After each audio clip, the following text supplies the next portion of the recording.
Последните три видеа бяха за Ариана Гранде, Тейлър Суифт и Сабрина Карпентър. Да видим какво ги обединява и как аспектите ги правят такива, каквито са.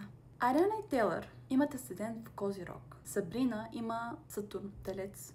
Земните знаци сходно вибрират.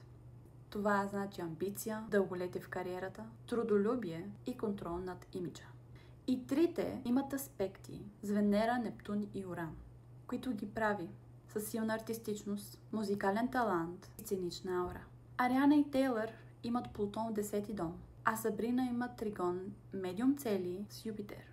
Това значи магнетизъм, сила в кариерата и възраждане след трудности. Ариана и Тейлър имат точен съвпад на Луната и Юпитер. Сабрина пък има Юпитер в първи дом, сценичното излъчване. Те имат популярност, любов към публиката, добродушие и харизма.